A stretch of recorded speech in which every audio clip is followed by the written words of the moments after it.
David Pinal. Watun kotemvra. Peshu pontem gen sanje mba enju chumbe. Chumbe mba kan fa be bon ze sintion go chun ko nan ko ngo se ko lan.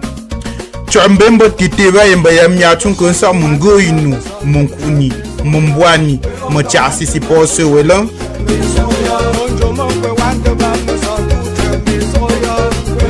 Chambemba ya monde montonda anembu unke Horizon Africa kwengo mercredi lento nen napte ton kona napko makap ngam sile wamba mdemo potesi fele poncho chambembi pour posséder yengo mercredi lon ko liya wa lento ne namto ton kona napho mbwanza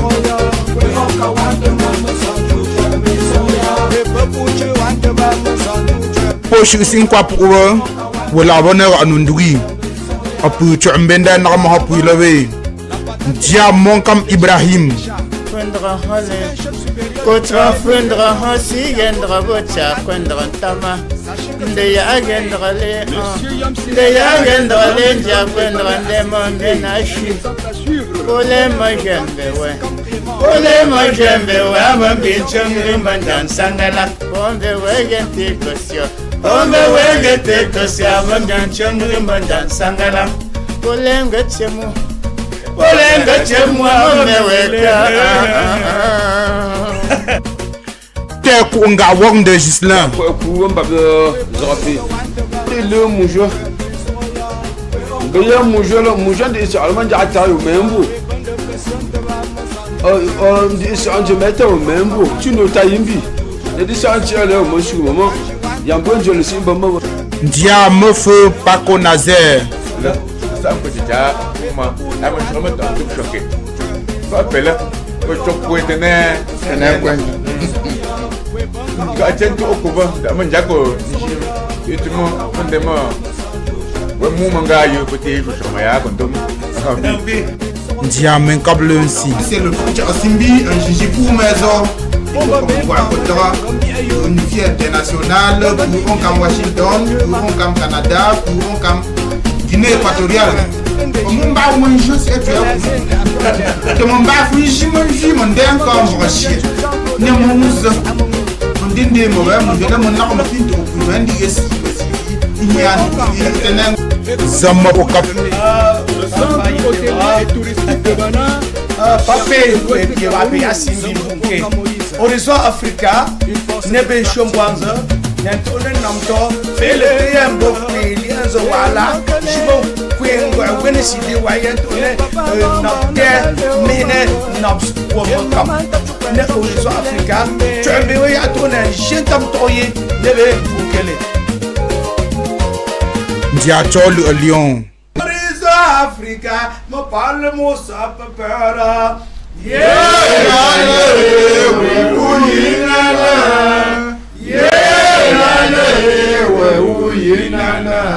Ba man den dam ne kwenjon sep wambin trembe.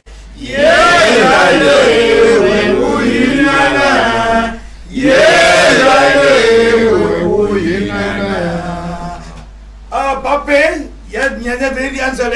Donc, vraiment, il y a un petit pas comme je le suis fait. Un cas faveur, il y a comme un temps que de voilà, que position guanze, il m'a quand si vous l'avez, et Simbi, ma pémendier, tremble, pépélan, zopi. Par mon dassim, que une femme faille, il faut de pour agir là, me paye Play Store, application Play Store, me paye, non, dans Horizon Africa. Titi nje trembi si ne bendele kweli anzo wala an jawo an bebe waza bebe pelo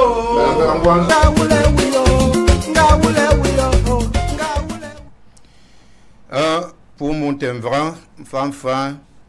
point chunku point biena mbwanza mbio point pele za sembe li anchu eko li anchota magam na mangunza mbango fa na ngu uncho he muna ncho apua za mbon chu akofa chen numa na li anzo magombe chu akomba li anjentam panche chen la fa la apune la afonjo mankwe la ashwa la fondanti la fonti la bankonti la foyawe ngo bakasa pe bacha me pen ko chani ndi ba li en chifin bamba li ente tape la pa la en kambu la pointure le ko chani foyencha bafu fokwe me pen mbiena bangang banjun la pokali egembie manga asroyima wasele zemange sanchego angonu fala mbo alambo mbi mandema ntasi la fumbinga awanda asima ntasi simbo siaba mbunzo sinaba fale kwa malanu pom nga sans elama yangula nshunshuli njantablo zelelo onga mo pencho pelom non ku mbembe shushuli njantablo aku amvra ya la ambon chumbimbola wa mante asima kamango te ya mo fazelo le pokoli yembi mangalema bonjo le bien point puncho fongan e ponche mo opema te koli pour mo posa pour un chonshu na be li anzole man sa fait asroyom vra comme un agneau simbunzu mbe polo o ya manjo te commencer ba tol o ya manjo ba mon ka Ibrahim manjo zama po ka manjo mo siesi man foto mo ngo njama mo panjama mo ngayi na siesi golo mbe punko nzenzema a faux pain tout copol wawandema mawen shuyu pa kon dele do yonga nchontu na yipa ndema po ko gulate rola ayo pa pe yamambila bonjo pembo siani Patrick ngo mavo chungwe Bernadette ikofuma pa puncha ndakola puncha afonga posin sango moto ava ngandi gembi ngandi lago gembi mangalembi Lorenzo masani no open anha chumbi kayo onan antenje mewuya nda malanu nangambi Lorenzo chame kayo poyu ndoto we bayi potion chuncha bangelelo ndoto we balo ndoto we bayi interesting da kenje ngubelo ndoto we balo ndoto we bayi potion chuncha bangela ndoto we balo ndoto we ba punisha we imagine nalo tepe chaba sakala tepe chaba sancha yefo mongwele nalelo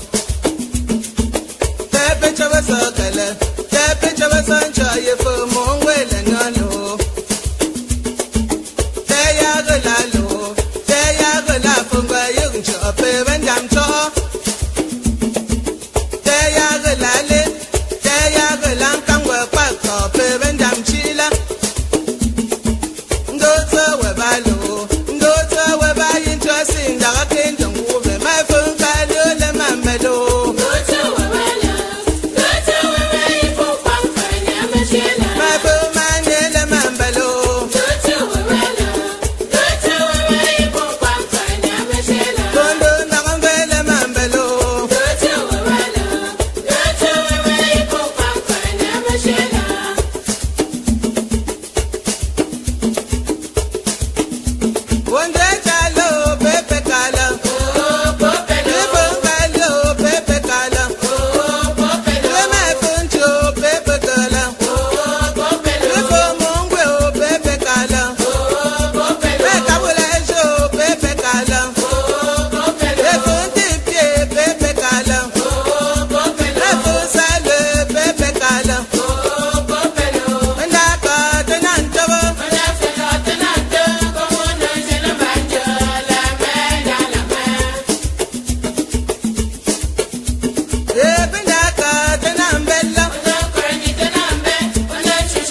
mon temvra nga fun soyema pa pe na nda ancien nun jole mbwanze par contre on vraiment fum remesta akondema la main dans la main aussi inda so na nyol ob onda fen ka na nyol ama wepi mama nshushu to polango enangembi alors nga funde ponjo te mama kusa ponjo pe nsiesi manfu ma ngo njama mange le sana to omondomi la ma nsiesi paul ça peut pas le moment ngo njama mala ngo njama nte ngo pays ta ga sambile pe mbona sa ngo chichapu lo nchala mo chasi ganji to mbinde asina ba fa chen zale yanzema fabe ntu ko pol mbema nyang ko enji mbema njanze janga ko enji ba puzia ma lanko mbolovan nge wani mba nyam jile tendo nge ngba bandak nga ngol la bandak ma ambu ma ngaya ele sanga sisi nga penda ma sisi namga pendu ma sisi nga jisi ngo ane ma sisi pu nya tawul alaba nga ma sisi mbi chuma pompe la bandak pu no tenjo mu pu jigola ba pu le ma ben janga ngole ya ma sel ko sindi lo senga am nge njoko mbewe nkwenji nji sina ngonja no menchie ya ngasa ngbetera zelo nkpasi nga ambe ndo punka be nya punka la po la gola na po kosio punka pigola bo monjala no busa nda ngwani mu opuni lo seme ngosi ngembi njepo buka jigola ya gute ngemu membe sisi kama ndi rembi halum si chosi bi wapa tunjo onala mavo fapen Victorine que tembe manjila ba ma halum si chosi bimbo ba ne malo mark better hambi mavo point si rosette pour que tout ça là je me mbo pi ma mise à pour agene pour que nga tenchechi te ma wa ndoloba di me merci halom si chosi bi fois on kamambu mba me pied et mon comme si que poids on kamambu de me papa me je fais pas me papa me sifier me jifi me ndo si chongba bi punko peut-être je me reconnais aussi c'est le même moment quoi c'est moi que là au compte c'est plus non maintenant pour un hatch abasi embewu ngan sanom open ha remember siani Patrick fuma pa punch andrakola ana ha mewo lo shocha asimbe mo on verra plus ça peut pas un moment merci papa de mon beito ba ben mbora ya zama siani Patrice mo mia punch des aussi nous sorti fouille gueule de la Thomas bon ne alors ben moi femme bay beaucoup ne vraiment boire si ne dans ça maintenant aussi et au fut comment le nouveau roi comment tu en tout là comme le 6 ou 7 avril disons gueule de la Thomas mon aussi que peu à punch doit la peu yaoundé pour peut-être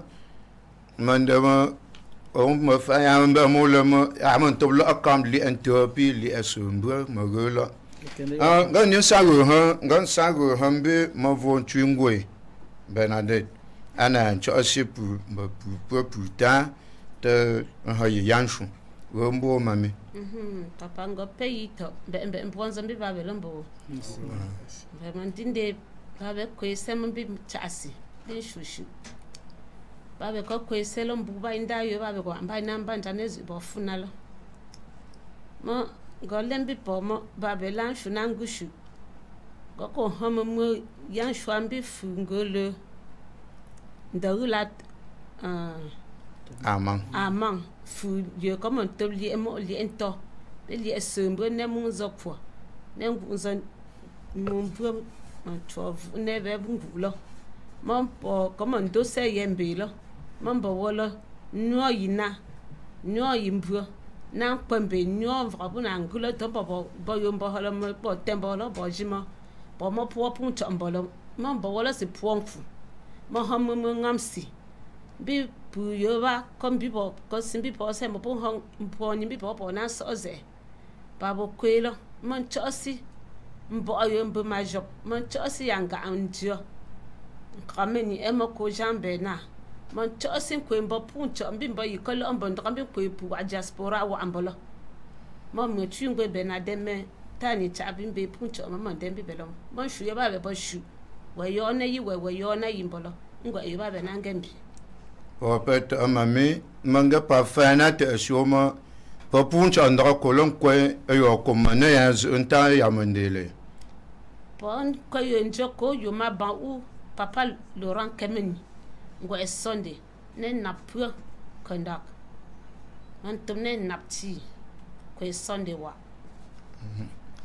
bon prophet manga lanf an kanf ayembi wakali lan kanf angembi mangena mtenu kasel ya languma la te pomba alema ntasi la fumbenga nganga to indomo mavo benade mbituma bo manjima nzoko sasin cheto mba wala su bo man bena ngambi memawo paso mo opu man trambo lo sima ubu mon kola mo wo kom bolo onji man jablo to man trambo la chuze nandemo bo mu hunko bo mu ko hunko o tapo meme zoko lemba yogu yimbo wolo parce que mo wande mo busi nyana nda example ndo we don anji sinu ndo wangu yibo o yimva ngomo nan che kwalo mbo che mbo ngai wombisi mbo mola Papeno zoko akwana tro pambu mbo siani Patrick ayo mo sima ko ya la choma la te pambu alema ntasi la fumbinga tout que les tasses que parce que vraiment déjà me fungo que les me vivre ensemble me vivre ensemble me pour nier tribalisme me pour notre me pour c'est chouchou donc il y a tellement de travail si chouchou oh fungo que les pour peut-être dans ça na hurumbe mbo fa peu tout copol Paul ya lo to mo la te pombo alema ntasi lo fumbinga nga mana ya chungo kwa ama pombo le ma tasi lo fumbinga nga nam gbe ba pula mo shushu la mo chumbi shushu mo wu tembele ba uri mangu kala mpensi tengu vrapon bende mo poshu fingba pula ba wala mangu fe entena mondri pour le fa mon trombo punkwa puzila pulo senra fina bankala mon ji ngumbakala mo pukwensi mon shushu tena ngumbakala mon kapsi bichu manga amafi même pour kombo kondo ama umete mon pe o yinfa pufa la o ya shu tena tem nganga amafa la amon vraba pour qu'on fit la fa no pa mba le femme quoi me papa finja mo chouchou nam vramba pour la chouchou là bi tu mo pour amon tu bi chouchou mo wuten chauffeur pour peut-être nga ni sana hagumbe nja nzoma pokam zoma pokam pamba al andama ta'asifu mbinga nga afima ya to malai nga ngam ko ni mbi ko pia pe pande bo ko men senu nen chongo yo pia go la gonji la gonji pa la bi chuma nga ya me se so le future si mbi puno bi chuma to tef man ma la to li hala to manga chupsi no mangomba men auza na mo ala fa fa yitem vra to man dan ja hom ngam ko ni so mbi puno ma la que tu as un sien que belle ma bi chuma la un choix par manjima ben quand fallait un sien que il y a mon cosi pour bien avoir bien pour chunque là demandez-moi que il parle pas que tu es sérieux si tembang unza muntile ban chema on kamela with yamende ji pour le ban cho pensa pour manger tuer de la ne lianza munte ne quoi mon we tu le ma temo si fait ba mandema we père comme ga silver yi penti mo runge ma pc onjima yan tembine na nuasi beli anza chasi la ya mon chama ya dize as angele chon so yon voya mena ntol bichuma pas que le men chama pour manger ba chasi tap chu que ba ne ya tie chasi la pour tirer pour m'bouler pour tout que pour ça moi c'est j'en suis me l'homme ça là pour nous pour peine faire le demandement il y a un travail comme gars Sylvain à support ça c'est bien pour tu fonga un sanjele sombre il la cap il tape la cap feu il pas ban chez menu menu de roula ama mentebla kap pour maman sien kene pour non un sans dire franchement un embele ya tu pas mangu si fait ndo me samba man chopsima yi momba yi fonia yi pour le choque pour rang ani pour que yi pomba yamende penela pour le choya que pour man chia de la ne li un chop pour un chop quoi mamumba sina mangu zabe tu le ma ya mangeba ne ko be akasia la ndo masamba mahon chopsimbi pa chunkema ya le nangu ta mangu pepa ka ban sien ken tambun ke oxygen fm lam sa gol ala chembe man ban to we saside ne nam chon shu marab ma mene nje nam jipan jema nam chotel to bon da sim bo wala ya man je kan fa be ne orizo afrika le asien ken bi mo pu man kan fa chembe yi pangu ne ban bun ke le ya man ban cho ya man ban shin jam je te man so pin so le shu cha simbi mba mian ko ji yan chen tu ne kan fa bel an si ma mimbo man pa ma han ko nimbi mumwe ya shoma sa ba man de mala pa li si me wa pepe tu ni ban jole ba fa pen tu ko pol as ko si on jon te ben vien gu wen jole Pimo pun kemel ma aten juma pon sesi rola pour chose une sesi rola bi pun ko yamende ne pe tu kebe pali sinjoli am sonde va y penser sine na remene na ramla a sa pimo pun ko te ten chiaze ma ya simon chama ban vraiment ti cela ma be pour le ganen ici rola la demande chama haze ya na han ko nimbi po ndi chuma ale chieze we pe ne mal tu as le amalon chieze we pe ne mal ngale fred le bashingu sianga sentia et pour que tebe yi pour que to ya ne si la ne ici rola ne pe école bilingue le be kai sonde le be demande ma penjo ba m'boan kula je suis trop point moi mia tu que mon dossier te mon pendra mais jima rola tem vraiment ba wala ça c'est te pour benjo lembi pour moi la si ya man jigol ala ba pejima ya sima ya fanwa ya limba manu mais ya man chama pe sinjo m'boan kune abo me fute ngwa pendra pejima ndamba ne inufi ala lema ya fois ndamba ne nu me yente ya temvra tellement là Mbappé man kwen chong ga yo pepe la ndama pushu ko tenjabye ndene man fa ya mange man bi te man zapi ha mu man ko nimbi bi cha ru fa ndembi ma mva yo ndo ngwa pendant ça mbira ndele ban bona nda ku yo nu wala ndama nda si me tra me sa zele apa la simbi pu normal e wo pe ko ngwa la ya tem vrambi si mo pu te yo te ma mu man ko nimbi va yo pe ponjale mala tama mandena kan fa pepe mangen 16 la mo puya to mane manji panche mo whatsapp la ha ya kwasi te yamba menda hangur ya go pogo la ne ba pe whatsapp la ndama nza pi hoze ya we pe ki pene sunjata an kapsi pe poa tu kone pe Washington la che yi kwasi ne nuwe pa nja chi mo sere ni piesi tabu tu ke yi kwasi ne gi kama ni atete ma fan che yi kwasi ne lori tu ko atete ma Nigeria tiens il quoi signe dimanche flet tu ni il me fa à il ne duplix avant il me doit là à il nous ne fait le demandement quand faut pas pencher pour kembo pour nous là ouais si point couleur ne ha il quoi si mi tu yan kosio ouais si ben ne ga nundri ba ouais le manjim que nous wande chez andri pas mon joie là le mal am bi feu bi là pas mi te man zefe pe man bumbo pas la nge man bi ndama pe man yanche ma pamba tu ne rom gwanku ka fa le chito ya ba ta mu he mi poa tu que ndi pas ma yon tertial on deux ça va on sait là aussi ma nous ba ba yo tu si o tu si jimo o fun tasima ya le relate pambilema ta si la fun benga ayo pour mes avci a seulement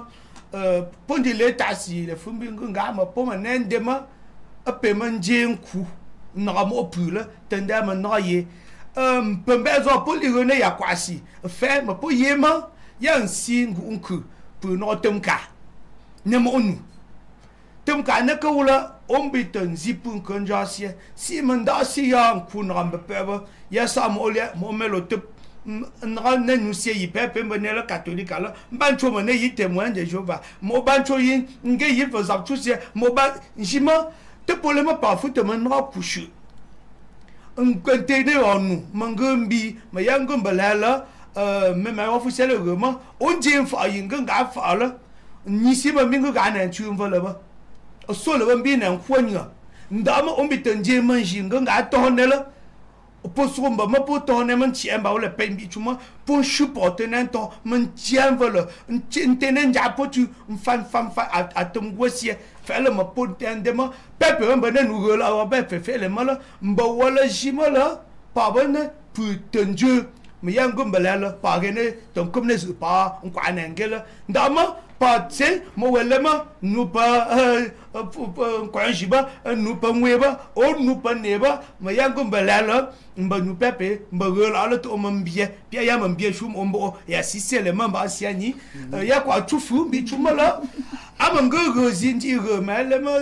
a suis inférence ne tam tunamba sendiama tondi solenji de pa fonga puncha fonga solenji ande po ndama si c'est rembe ba chon tesi o manga ndama kambi punkha yo manzila ya temandema pepe tema ne ba manjira magala la mi chu pepe ba le jiu ba na bi punkha bo sinja ndama chepsi ma pa le ziala o peut anje nzoma po okam yam kwashi ina wumba pour le lema ta asilo fumbenga alumbi tuma kala meme he kuna na aussi inter puiva ma ngwosie meme na ma nkomo ko inde ma menjwe ba ma fanshi ala wakal ina atenge mangalema pour comme mbela nkunkananche peche nganche magunge 659 45 27 74 et MTN 682 37 33 64 ngafume mbonjole mbwanze pe mollo shupu frefa ndama yibo pondema wala jeune okantom vala ko onanya pon somo mama le me pa le wi mavonga ameni le darel amanga bonjole point pe chonshu lom shupu ngunta la fa pu frefa bango mama le fabiola ndama kwanchi ele posimbe manji au pa pe mo fala la boya sa ntenuna kwa shili enza mbolo ko simbe la vamingasha nkwashi ma yangola nshunshu mbwa nyili njana nzole zelo le gandembe bm cham o me pi ka yo po na njendo me wuya tamba ndan fo na ngambi bm chna cham me ka yo le po yi from the people father fortunaire of the government nursery school in Donga.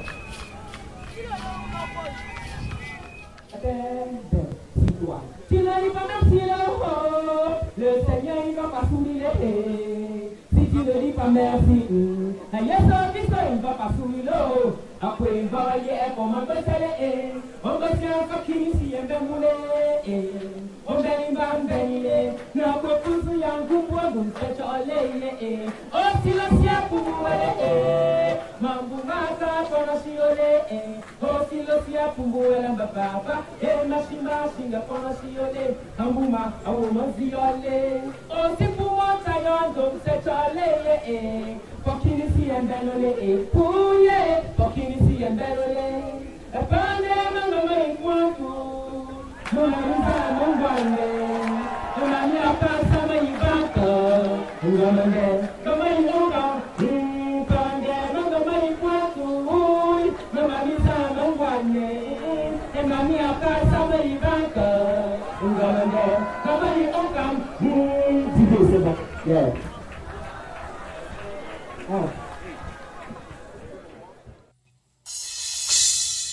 Pande manga mai pontu mami zama ine mami apasa mai banka ngamande ngamai yokon pande manga mai pontu mami zama ine mami apasa mai banka ngamande ngamai yokon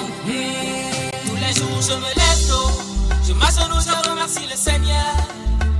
je lui dis 1000 fois merci pour tout ce qu'il fait pour nous sur la terre. Pour mon temvran, on dit ma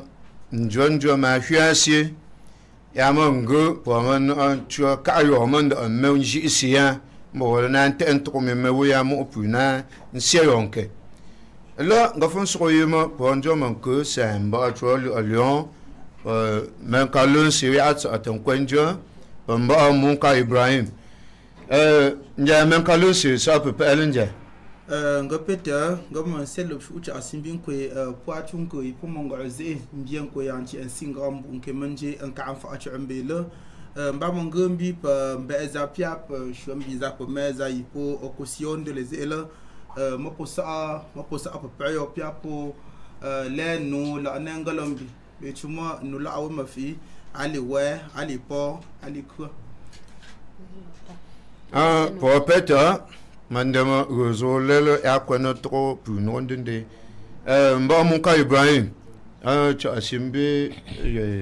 poifa poivi to ko yembi nga peno mbu po gama so mbe mbonzo min ko po tunke ngandra ngatchu mo so mbe mbonzo mbi mani ufafa mba nkanga nga anjure ne mo so mbe mbonzo mbi fuavi mba kamdo lui Christian on feu mon papa mon papa là on dit un feu papa pené là on est on t'a assez fou on t'a assez quoi ngwa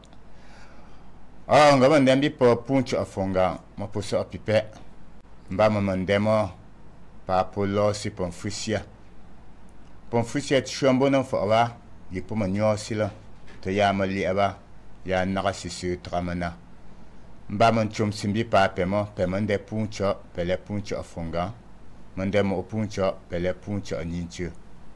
jinde mo puncho apua pembe to mande si puncho afa pour une rôle manjila en face ngoma ndemi ko pu ko simbi mbu nkayinsi canas horizon Africa là surtout na quand faut appointement pour le CEDA ya mo tu embelo mo posipipe mbe mbonza mbin ko yo pape ya mo ko cha asi mo ko CEDA yi pe jila ngo cha asi jinde mo man ti maza mo bana ho ko ta yo pape njese nombra tunayi jima pe jambo mo jila yandende zo mo ko nra ko alo shoya mbe mo kala o yamon sama puis on sala mo to to man nra mo kala wa kaji mba chol à Lyon c'est le show asimbe mo on va puta pour l'encan ngambi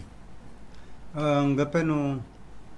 nja na yo hombwala ngaman tambi man cha se kwe pwa chunku kana kwe mbahamba na kwe tum la man cha se pwa ti anda ka yaunde la man sro mbi fa ma pati andra nkwe ko yaunde nazi punche ma briqueterie la total briqueterie ndama mon sembi pour moi petit mon kwasi petit ndama mon kwasi mbela ntumsu mbi chuma yamo mbiwe no ko yo yamo yo cho ipo yeten sinala yamo pa bien masi lak mon ko ndama po yamo ko nam demo miati ndama mas Yaoundé ya mongo esundi as mo briqueterie na namchu et chuma petit un quoi comme na namchu ko mbra sundi mo pinje mo mba mi chuma poko te ngosi mon tambi mo nso mbonza mbi kwe piwa ko ngasina yo nso Horizon Africa nambu unka yin sibelema namo nso chembila ndemo mba wala kam ya chunku bane ya pahala anga hamanju chembi nam kwe mbra winisidi yi punga namo nsenkela ma nchase pa puncha fungang kas anjele ma asie ngameche mbi punola mandemo asie tamchena ya topipe ngap monja popeta mandemo wamande yu kwamozo he kui isi mvo ngembi mata avambi makala ndemo ngande nuta mayango he kwa ngani harombe mavochungwe Bernadette ana so ko antenne no ka vame ye ya gashi talama as anjole po pe chonshu na atobla akam afwa puncha fonga e pombanche ma teko apola ma fwa teko la gombo mame aha papa ngopeno feto bayimben ko papa ko kweselo mmango kon dembin ko polo opuncho fungo pin kolema Yaboli ento bili esombo boya mjelo bongo so asi sinjo mbola matum so yinno punto ndi yimvraba ya simbola lo siboba injifu yoba mo boba injifu Thomas M ndagula o amang ndini bo namba wala ngwasi ya monguto bo so c'est parce que nous ya ntamba antawiyo mo ya moto o ma wala kon trambo yitope parce que ya si c'est pas inde mo bo fu ya wone ko ne uba mango ma ya lo tramo bu pop singo me fu ndagula le monga ya si mbone yungo fa wo ya tramo ayeno mbo yeno boss in ramane vrana ncheno mbo popeta mandemo ntasi lo fumbenga ngapa ko funchunchulele mi chuma kala mba fu mba ndagula Thomas afumba fimba yiba ponche man shansha wala mala azilo piembi makala ya to ngumbu mvaye akasi yambela ndamba makali shwa nto yumbu apa ambala nyo ngwa konsi enjanye mantena mandembin kwe pu ko kwe anwo anye sukule cha Paul fa man vraiment votu ngwe Bernadette mongole wa ma je mbo andela Thomas lo siasi egol ambanda lieshu asisi mon kwasi mbo kwasi e ya go cha siwe po mongole ya ngome ndela Thomas po siente ngalo ngolo ndela ama ya na ngi nchono lama po nchina le alu po wala mandemo yambombalalo po shi nkwa puwa po shi mbo puwa mo po lo kwa mo po lo zuta apu tankwa ba mon ka Ibrahim anya pu tu pa uma vamela ma uma vamo o tu ita pa la ma nya po achina gonji pu ojuma mba choli alion alema pochi endra simangeba okwa comme briqueterie wa ma po manyo yo nda ma po ka tento me amango fa hs ponde ma po shi kwa pu wa ya mo pe bien masila mo mon tocho la choyizu o le mo po mon tocho la choyozu bien masila mo pe atocho to ya yop to pe mon ko ha chu o le po atocho to mon ko ha chu mo pe akwete mon chira la shu pe le mo po mon chira la njoy ana ombo wolo yi ko shi ba mo miat tunkela at sopo pio na kosi jinde mo posi shi kwa pu pa pe la fo ba le na ngemombi mbaningu pejima mbo andogula po moten sieze monde gula andogula po moten manwa nulo mambe liona tindu pesi yimbra mo punde man apogu fe ya ko ya filo ndogula tombo oliana tindu to mandama pa pe ko sumbona ko ngu atoko andio mbrayana chikalo li aba no pet nda mon ka Ibrahim manga hagumbe mba chol alonda chi pua ana mba nke no mo jambile nga penunja nala nan intensi nuwala njima yamo mo po mo chambwe wi mo pe abana yamo monu mo yak tembum amonu mo yak tembum ya senchi monu ko nu fa ko te nchesie nanti ewa bon pour peut-être mandamo pour ndan kan fa nangambie mami fo salama point puncha ndako ye ponche puncha afungo pateko pa punche pinkole na ko punche ma wa ma luni mba holo ntam ngwa Cameroon ngwa Africa ngwa wa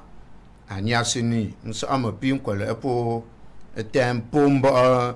ndawula ama nyachu mbima kala asa akam wambe ton so akaf ya epo ngi hoto chuta ngwa yi ya sembo no li en sumbu pi li ho no li en topi li sumbu no mangunzo kwa en popeta mami mandema no kan kuma siala akwa mo heni le ben cham o me pi kayo po nan an te entrotom dan fo ngambi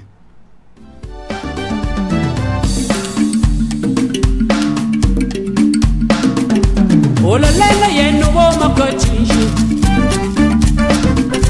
Ola lela yenu wo makochinji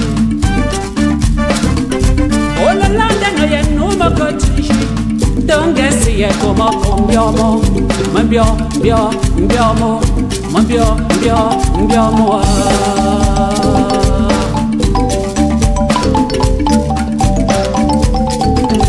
Ola lela yenu wo makochinji Ola lela yenu wo makochinji Yeah ola lela yenu wo makochinji Yeah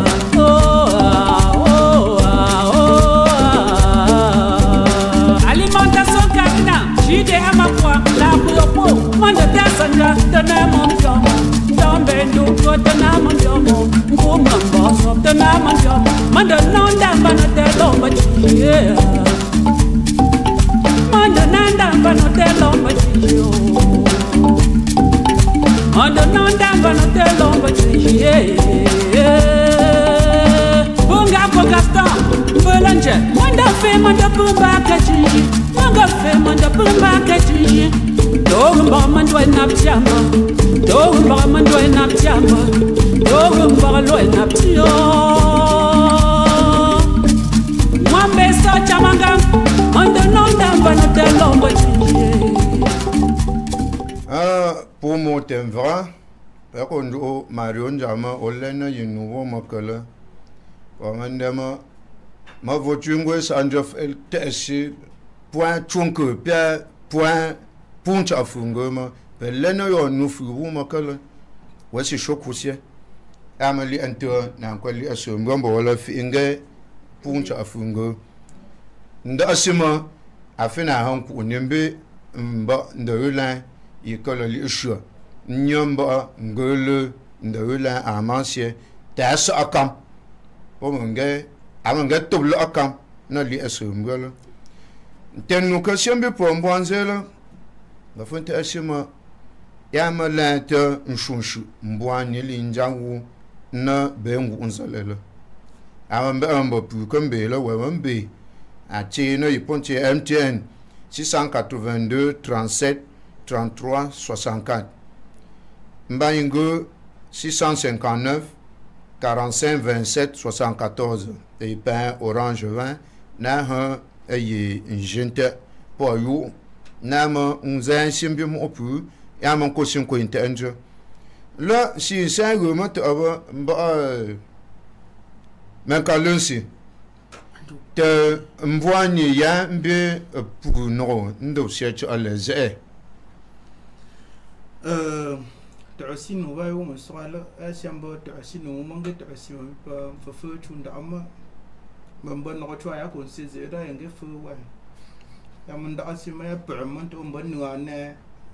لين توزي اتنين تاوا بيتو ما أشياء بنو ما زاتهم ومن تعما تقولنيات تيابو نو سيجعل وقافة تودا manga pa anuna manga jatu undema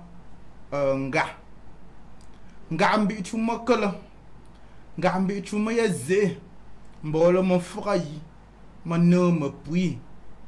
te po mo sa mbon tap ta atendu wu tendu linja wu apu ma mo jeshu gombo go bendu en ko lia pu ma mo jeshu wa mo jina ya ne zendo ta ma la awon chumbi fi o mo jima po handu ambi ameme kinshi unjawo kinshi ambiulo ma mandu yenda ma si njazebo pu mamu jeshu mo njinna ya ne no zandu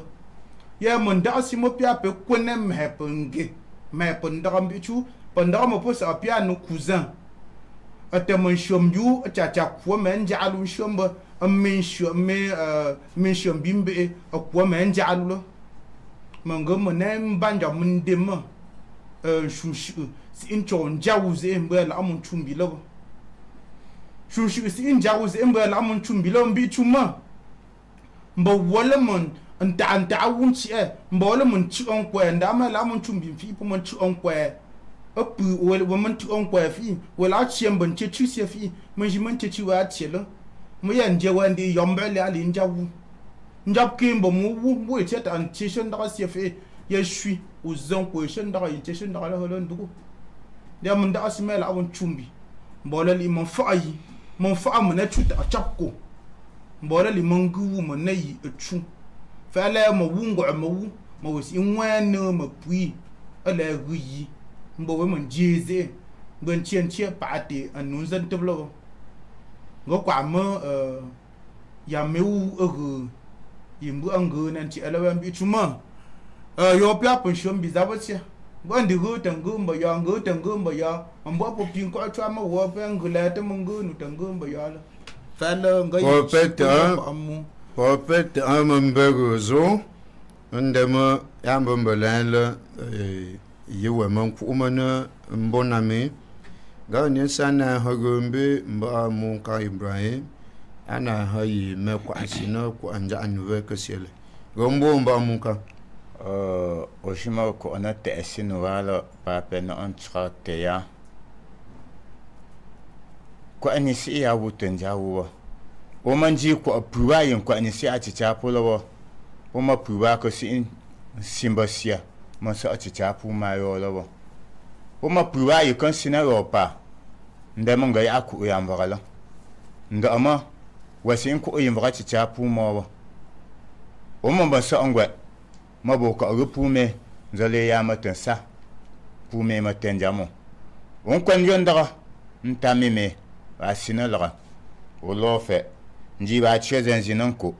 o che munka munka le si fa awa zale apa bonjour mon fils ya le maman ma wenro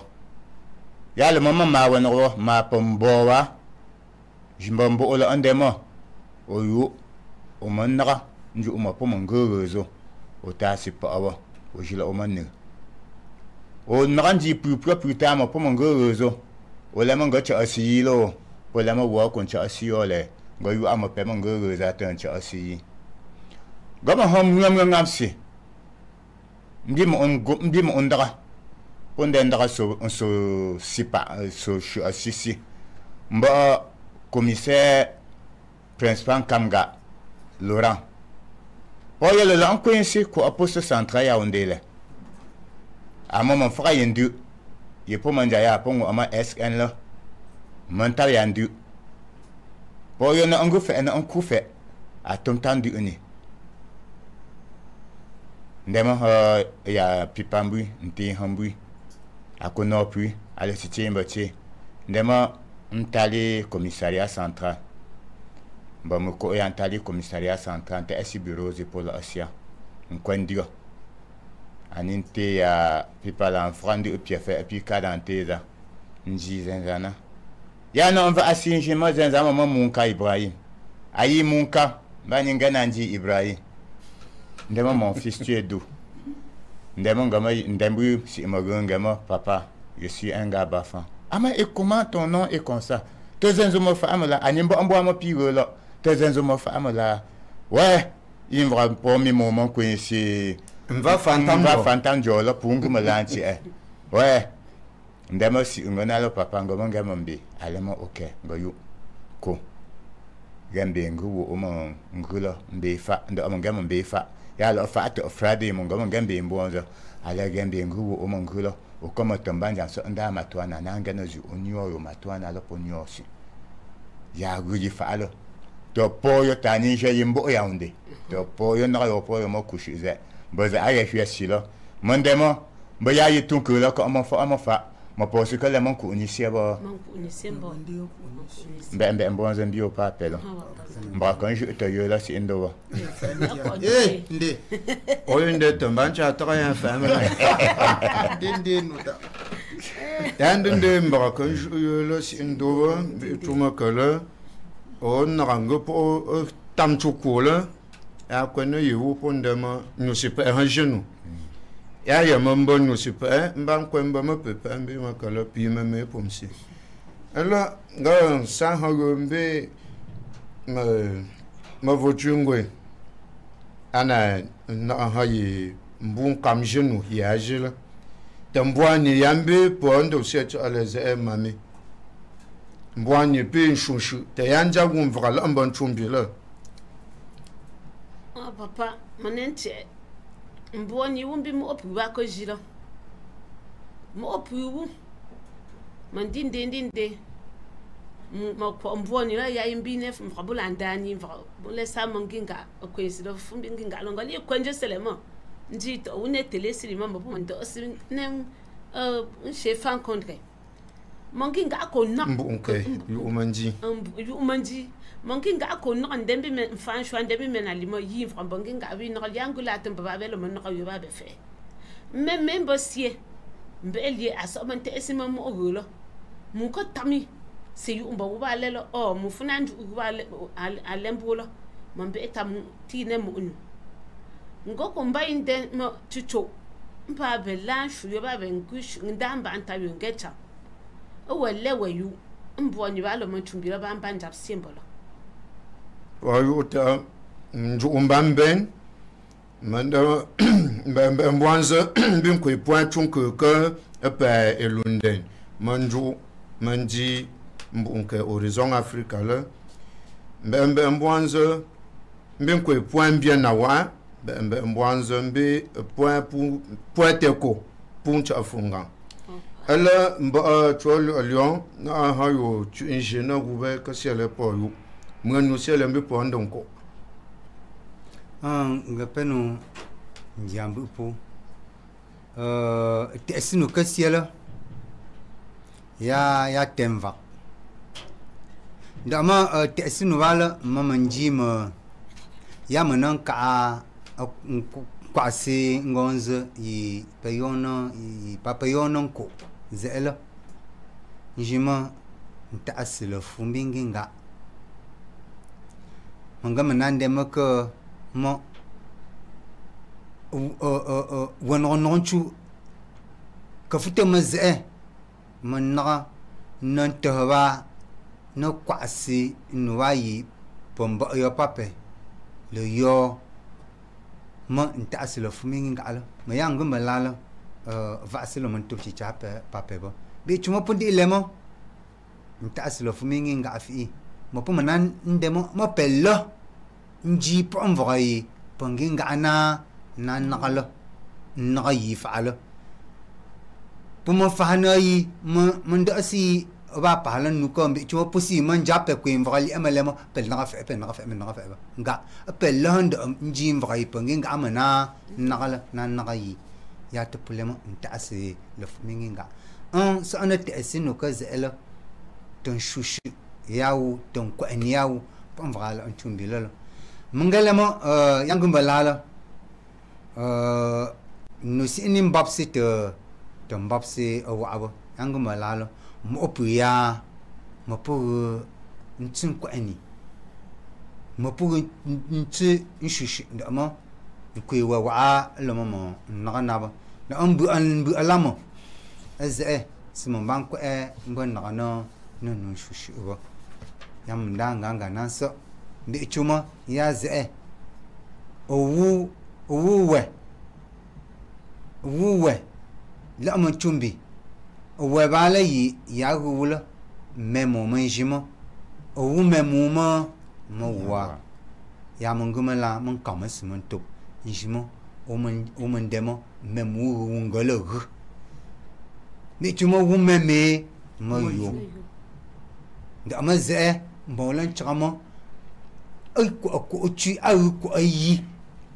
yipu manan che ko nzenze nala yamo mandava asina sa ambi chuma ko wo asingi yuba kafa ko wo asingi yuba in ko wo ali manga pok yamo mangita atenje asiamo ho manda tenje ha yu nda ama ala manga ambi ko pu na tenje mo tan hambi bit awana tenje manjima ai ngo ha yimo mo pu mo da ama yamaze wemo woman tumbi wa alin kavam zina alin ban kwasi pu mo yamo fi monsieur le chalo se mbi me pimbe mon drokala nga lukata le chamo opu njamo ombiola bi chuma an chamo o kutub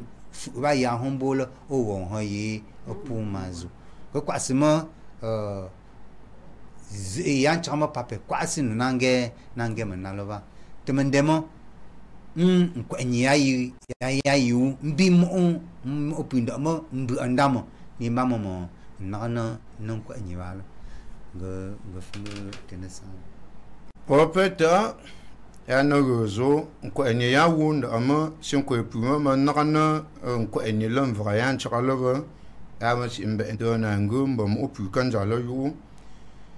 pande lonon ko ole se ha mwanga pembe wa pa fa puncho ngalo inzenzi champi cho ka joseph la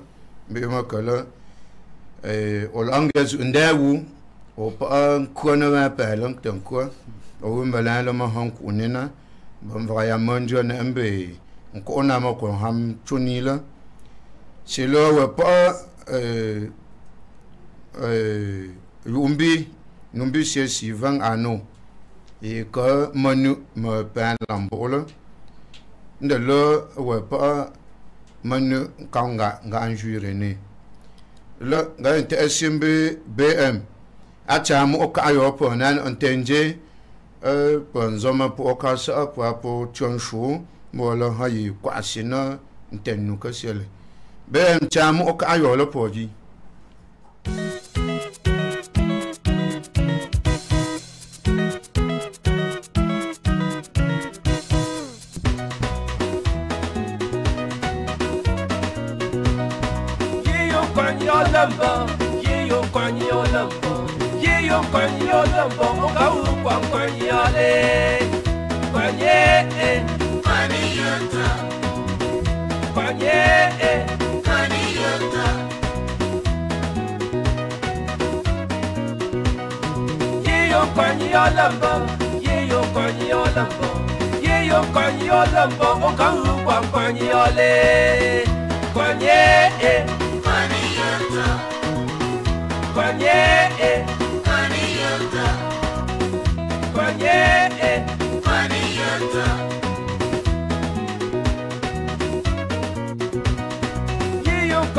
lambam ye yo konyolam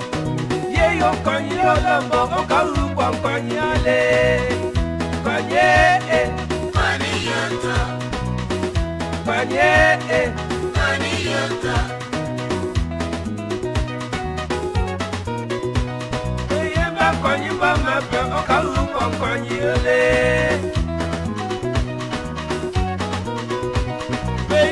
konyi ba ma pe o ka ru konyale konye mani yota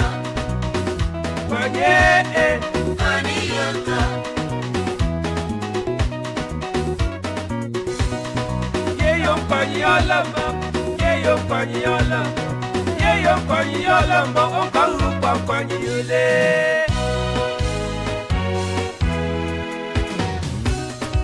ambassade ba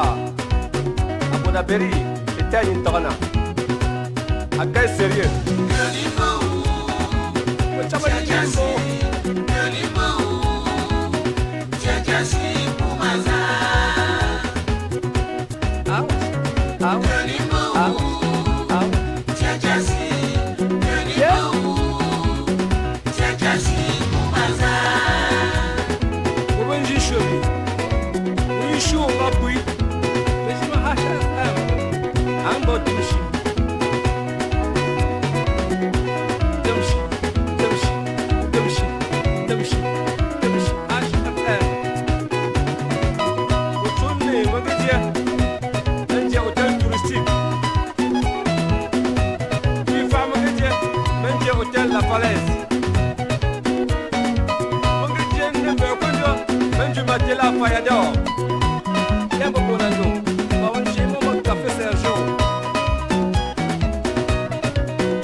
pour mon temvra per un vrata que pirakanta kondama senda anko eniyowa mo onu shusendo search ava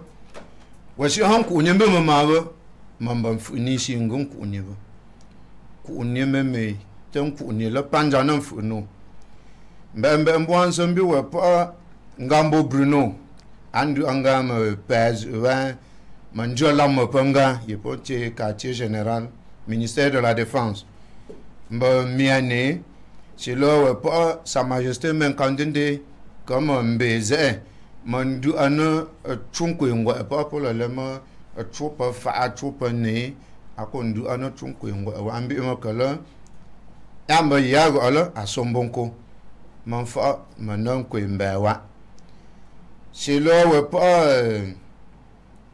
roi mage sofo et comme ma paye tout rebe ma sombonko wu na punola wali nindo ko ayo nga anjole mage krishna waba mbeni wa hambro a tué jinjo mage krishna dans l'infonzo mbeni pangali a jema waba ka sala amba amazu ala bondama amba mbalala poche si kwa pour konjo njo mbayin sen ya te problème ntasi la fumbe nga ambe makala nga amba punti no wa kan ku masiela ndama amba li ya tom nshupo ko man zonala amba yeponche ma nga je mbo ngola sinjombio an ku an ko wa na abam yu abam meti no masie o choko tui ma simbando nda antumzo mama chuan ka teni po chuan ka amanka mba no kala bawu mbo ko chuno ya pa anu ala po panjando ko na sem te ko eni mbwani yando search alala ya te ta ke pirakanta lema sinda an ko eni yoba mo go shu sindo search aba da po kali pa pandana manga sanano pa choza pa lumbe pa kasima be manjila mani ha roponan ha yanshu mbo asiani nan ha yanshu na toblo akam afwa teko rombo mbo Donc asma fuyamanto la cam na liento na mo ndembe kwe fois Yaoundé puis Douala ba diaspora mamba wala trate ma ciel elle on dit va fut tobla la camla parce que voilà parce que mo pu ka tendi yamba kwe pour ça dit va yamna ntola mambe pu va que mbi na yala papa père job là puis maman awa Douala là mambe yo beaucoup parce que bon mon travail pour que les beaux tram pour te mais encore bon travail te souvent encore donc même invité que pour moi pour tram c'est là pour peut-être moi quand dembo moi yangumba la ngwa shu pour ça mangayu da amba ma fan shundama amba tuno gumba la nyasin funo nsa école bilingue le Bécaye et Tourébé Thierry Zen John ani secours là bain j'ai nous fait ouais c'est un monde moule à yon comment bah c'est un choc ma voiture ngwe Bernadette rumbo na toblo akam fu amam ngapeyi papa mba rumbo alo mbi tuma nula kabla yasima nu wanshuwa ala wanu nu afundri bo man beyi ba puba ko chembo nan ko sin ko mbo ko pu kambelo ba puba ko siyo tongembo ke mbonda nanangu bonangu shushu nanyosi nananto ala kam fula mamba ko afusi mbembyo yo nchi mbona ko yo nji imfrabu no ko nanyo sinuzi to bobol imanchi ne chimbo yo banchi ne chuyo mbolo tangem bo yiko ya vam solo parce qu'andi so management mo lo puncho bechu mbu sinkin kena hombo ya mulo ne ya lo bolo andi chali mbona ya lo majima ko fo bon mandemo mbo wala mbo wazezi si watu lielo mbu kosi elizezi je anandi vra mbo puncho mbi mbo so puncho ko 50 na yo vra yo ko ngepe vra lo yo inji mbo sabo bolo lisho mbo nyombi bolo mbo futo masin ntacho ndema ye to ubonde nyolo we nga mbo de nyosho majisi mbo nyo to bo ko nyo vra bo na nyo sira okay. Pour peut-être à ma mère,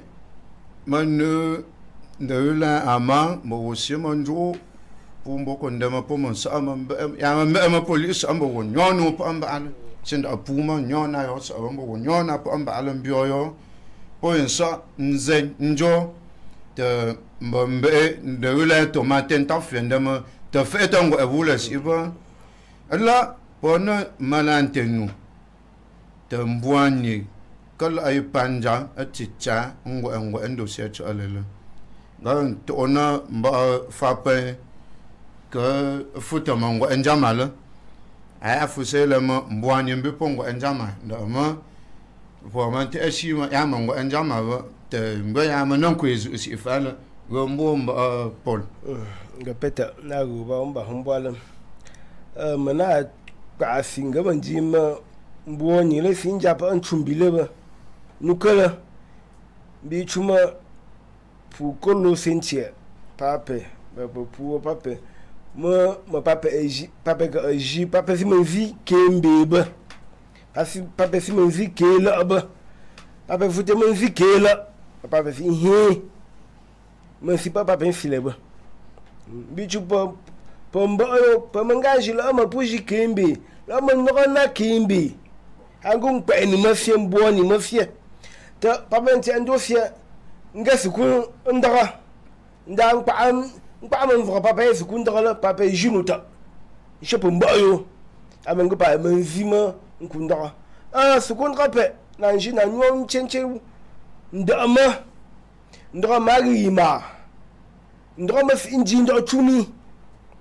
mbe mamizika zila ambe temve alinga nchola njobe mvepu mba abe temve alinga ngifine arengwa ima asimangani oh papelo finche simandema papel fa pambele mbola fa namba fa na mondama manana nchro wuli mbola mo nchro mo wi al pa fumo mo fa sagela wala man njimo wala pa mo tenjo pa onko simonu ngandanda me ufoni yala mo chumi ngelilo ase police yandi mo po mamiza wala nzimu na fie nju momo benjwe momo si mandi pa wazize ancien nju momo bo benjwe momo bo amanda sima ba ni kala won chumbila fi njawu ba nukala bi chumba pe ngo mayo pape pape le manji ifi chumba ndondo na go aba pape fusa go la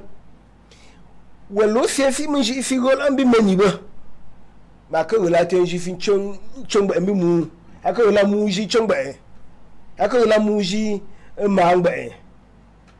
mangada ndema chicho pumu pape panja nan chumba yo pape manji ifi wa ka jira so momo so punka pu shui dana shui ya ngo fa npa eni pimbo ni le panja popeta makonda fo nyama wa zombe elka ala asimama ala ngawen hagombe zoma pokam ana na tu mewo jenu mesoya ta po panda na mo membe kam no ka nda asi fo ni wuba o mangol gombo zoma pokam ngaba ha ngama ngamsi ndamandama si sago ma yoba ndi manga ba go wi mo phun ja go la manga fu ya me so ya ne ben do la manga la me ne foni yi we fu mbo te ya mi chu pa mande ma mon frère ma solidarité ya wa ma lam sa go la o pia pe po mande ma kosi na mon kosi meme njima kosi ndi sa mon ko ninja ku unyimanjua mbwa nyimanjua makosi nkosinjua yam tsama piape jimba mangum ko ani ngumbwani mfa pi manku unyi ya ru okosi la chonjua foni ngam ntela ma me wa piape le mba fapen tuko pol le non sa ne non simon ga pendala mba man dem mbam ganji wala Cameroun la me fumba chepa kayo mbwa ngam mbim o chamani jislen mo kamje mbwa mo yo pia posi ale ma o kamje le ma bang tosi atati fe nche yo pi re la tam kun kembole ye pri ashomane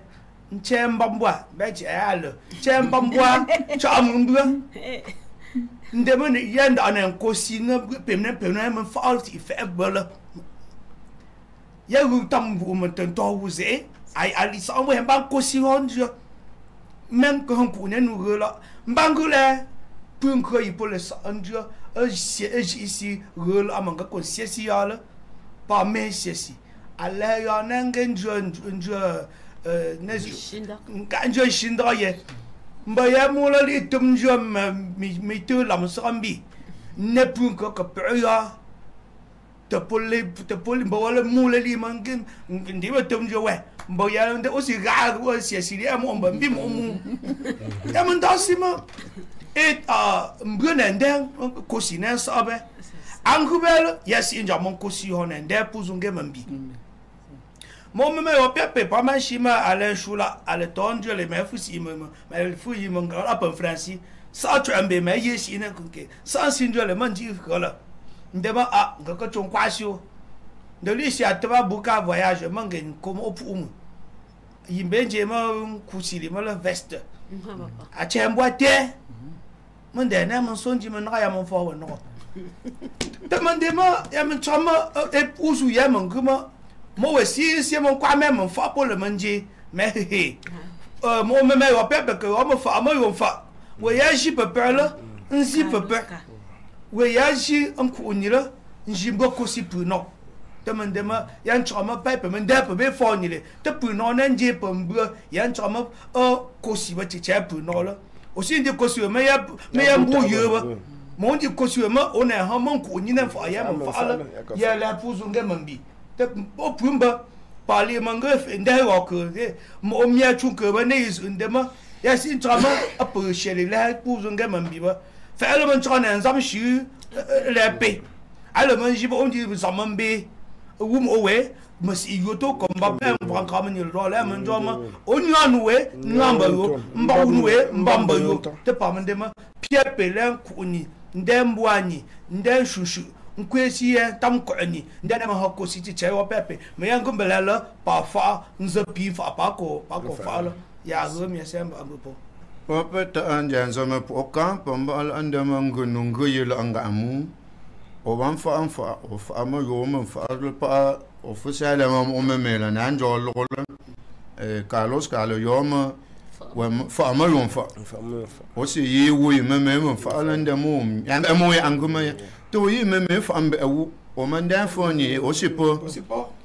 ala dan dem be cha mo ka la no po nan ante simbi mo kala ambe mo pu yi vra po mo siasi mo anela nji vra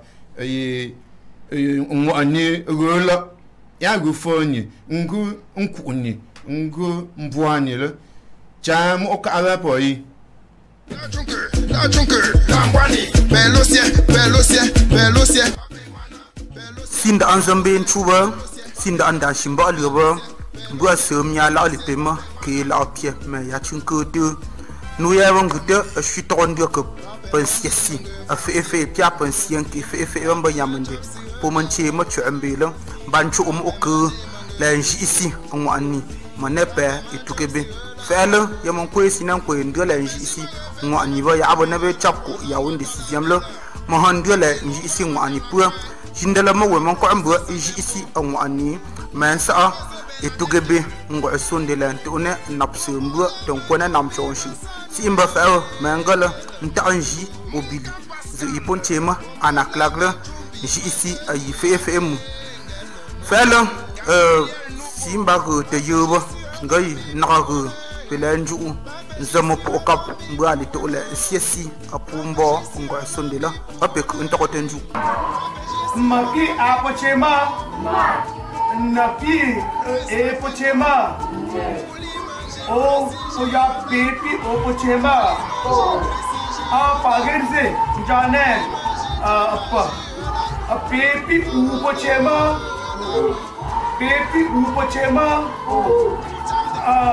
ange mase pour mon temvra pays vra pour qu'on cherche rôle secours avait et tout école groupe bilingue scolaire le Bercail on tourne ko panzunya iponche écrit file mfinga ndankwana mamolo carrefour bien masi au finja mobile nda pour pakandala ndi ko tchanche ndi groupe scolaire bilingue le Bercail nda yo muna kwenjo ke chunola cheyonze ji esena mandegola da nyen to si nan zama poka be po relate mbwani be pambanja ko amankungu nangu mbwani Punjab fujima de tam ci ambitement to mbuzu mon chop ya mon chama pa le foni penda nchop ya mbuzu la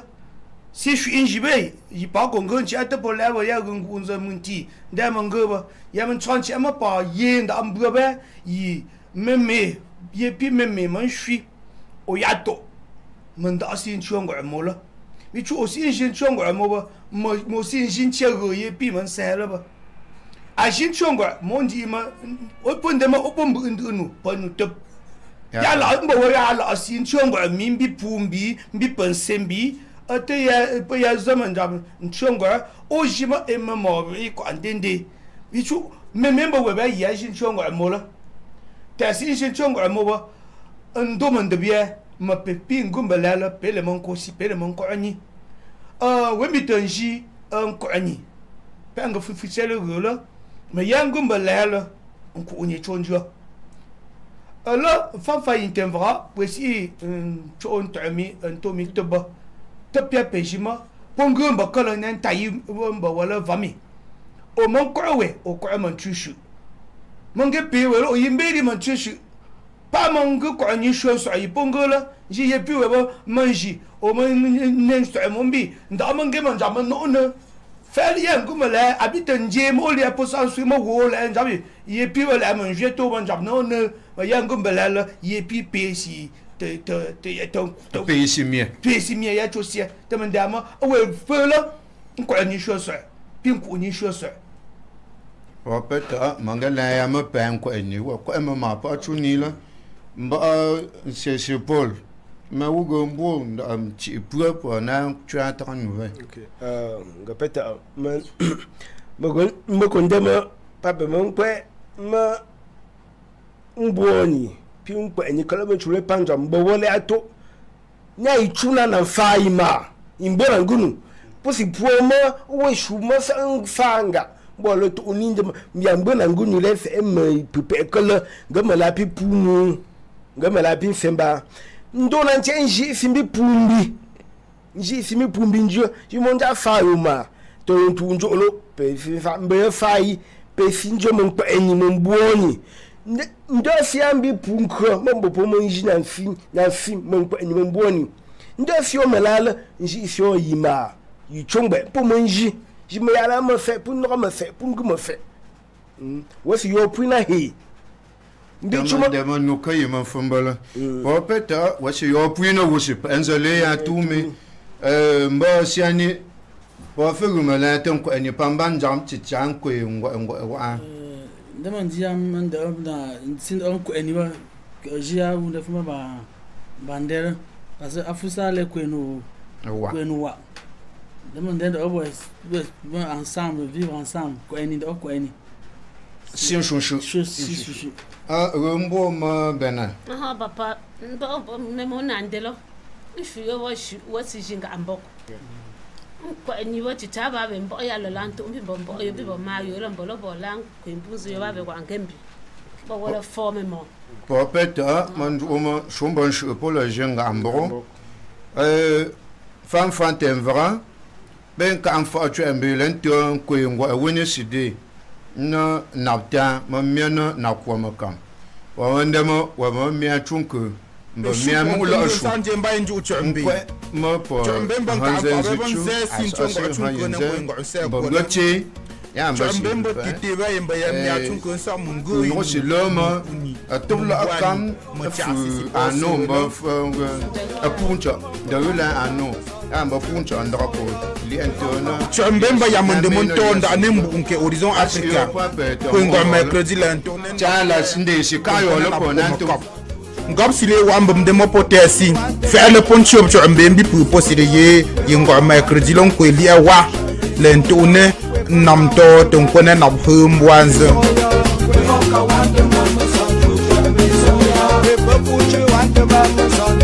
poshu sin kwa puwa wala bona anunduri apu chumbenda na ma hapu lawe dia mon kam Ibrahim Frendra hale kotra frendra